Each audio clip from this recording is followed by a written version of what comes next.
ಎಲ್ರಿಗೂ ನಮಸ್ಕಾರ. ನಾನು ನಿಮ್ಮ ಧ್ರುವ ಸರ್ಜಾ. ಹೌದು, ನಾನು ಮಾರ್ಟಿನ್ ಪ್ರಮೋಷನಲ್ಲಿದ್ದೇನೆ. ಬಟ್ ಮಾರ್ಟಿನನ್ನು ಒಂದು ನಿಮಿಷ ಪಕ್ಕಕ್ಕೆ ಇಟ್ಬಿಡೋಣ. ಇವತ್ತು ವಿಡಿಯೋ ಮಾಡ್ತಿರೋ ಉದ್ದೇಶ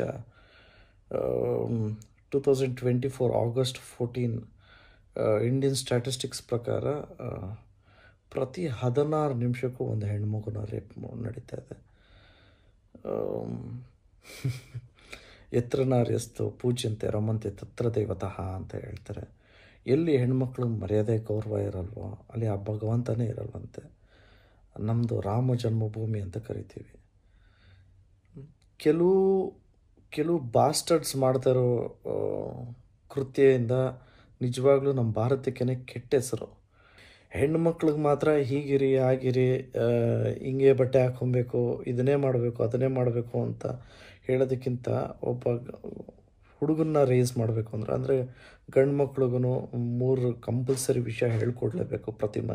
ಪ್ರತಿಯೊಬ್ಬರ ಮನೆಯಲ್ಲೂ ಹೇಗೆ ಪ್ರೊಟೆಕ್ಟ್ ಮಾಡಬೇಕು ಹೆಣ್ಮಕ್ಳನ್ನ, ಮತ್ತು ಹೇಗೆ ಸಪೋರ್ಟ್ ಮಾಡೋದು, ಮತ್ತು ಹೇಗೆ ರೆಸ್ಪೆಕ್ಟ್ ಮಾಡಬೇಕು ಅಂತ ಪ್ರತಿಯೊಬ್ಬರ ಮನೆಯಲ್ಲೂ ಇದು ಹೇಳ್ಕೊಡ್ಲೇಬೇಕು.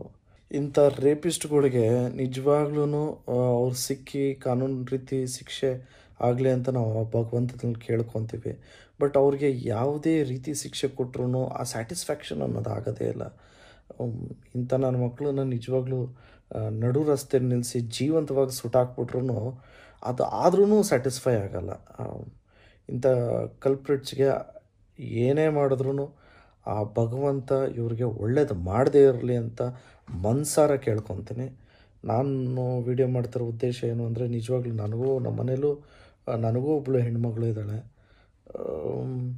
ಅನ್ಯಾಯ ಆಗಿದೆ, ಯಾರೋ ಮನೆಗೆ ಅನ್ಯಾಯ ಆಗಿದೆ ಅಂದಾಗ ನಿಜವಾಗ್ಲೂ ಅವ್ರ ಜೊತೆ ನಾವು ಇವಾಗ ಇರಬೇಕು. ದಯವಿಟ್ಟು ಎಲ್ಲರೂ ಧ್ವನಿ ಎತ್ತಿ let us ask for justice. It is time to change India. ನಾವೆಲ್ಲ ಒಂದಾಗಬೇಕು. ಜಯ ಆಂಜನೇಯ.